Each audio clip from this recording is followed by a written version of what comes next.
introduction. To begin at the beginning.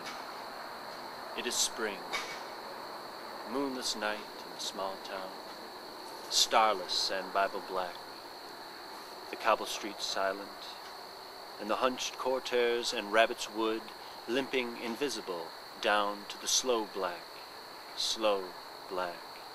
crow black, fishing boat bobbing sea. The houses are blind as moles, though moles see fine tonight in the snouting velvet dingles, or blind as Captain Cat, there in the muffled middle by the pump and the town clock. The shops in mourning, the welfare hall in widow's weeds, and all the people of the lulled and dumbfound town are sleeping now.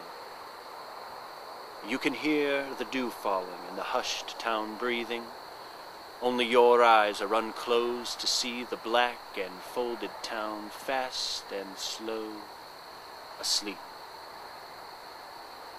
Listen, it is night, moving in the streets, the processional salt-slow musical wind in Coronation Street and Cockle Row.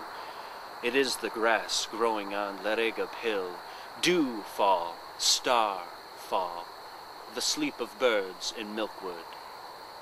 It is night, netting among the snuggeries of babies. Time passes. Listen, time passes. Come closer now. Only you can hear and see behind the eyes of the sleepers the movements and countries and mazes and colors and dismays and rainbows and tunes and wishes and flight and fall and despairs and big seas of their dreams. From where you are, you can hear in Cockle Row in the spring moonless night Miss Price, dressmaker and sweet shopkeeper, dream of her lover, tall as the town clock tower, Samson syrup, gold maned, whacking thighed and piping high, thunderbolt based and barnacle breasted, flailing up the cockles with his eyes like blow lamps and scooping low over his lonely loving hot water bottle body. I am a draper mad with love. I love you more than all the flannelette and calico, candlewick dimity, crash and merino, tussore, crate and crepe and muslin, poplin, ticket and twill in the whole cloth hall of the world.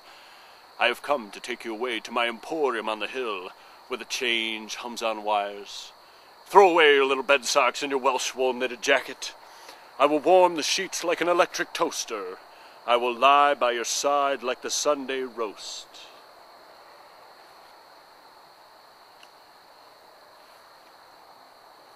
Time passes. Listen. Time passes. An owl flies home, past Bethesda to a chapel in an oak, and the dawn inches up. Stand on this hill. This is Laregub Hill, old as the hills, high, cool, and green, and from this small circle of stones, made not by druids, but by Mrs. Bainen's Billy, you can see all the town below you sleeping in the first of the dawn. You can hear the lovesick wood pigeons mooning in bed. A dog barks in his sleep farmyards away. The town ripples like a lake in the waking haze. There's the clip-clap of horses on the sun-honeyed cobbles of the humming streets, hammering of horseshoes, gobble-quack and cackle, tom-tit-twitter from the bird-ounce boughs braying on donkey down. Bread is baking, pigs are grunting, chop goes the butcher, milk churns bell, sheep cough, dogs shout, saws sing. Oh, the spring whinny and morning moo from the clog dancing farm. The gulls gab and rabble on the boat-bobbing river and sea, and the cockles bubbling in the sand. Scamper of sanderlings, curlew cry, crow caw, pigeon coo, clock strike, bull bellow, and the ragged gabble of the Bear Garden School as the women scratch and babble in Mrs. Organ Morgan's general shop where everything is sold. Custard, buckets, henna, rat traps, shrimp nets, stamps, confetti, paraffin, hatchets, whistles.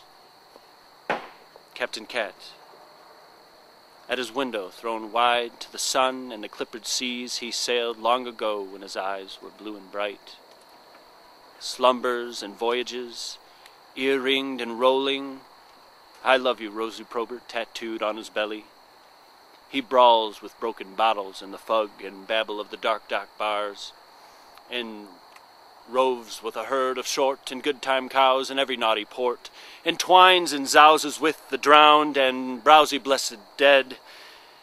He weeps as he sleeps and sails. The thin night darkens. A breeze from the creased water sighs. The streets wake under milk-waking wood. The wood, whose every tree-foot's cloven in the black glad sight of the hunters, of lovers, that is a God-built garden to Marianne sailors who knows there is heaven on earth, and the chosen people of his kind fire in Laregub's land. That is the Fairday farmhands' wantoning ignorant chapel of bridesbeds, and to the Reverend Eli Jenkins a green-leaved sermon on the innocence of men. The suddenly wind-shaken wood springs awake for the second dark time, this one spring day.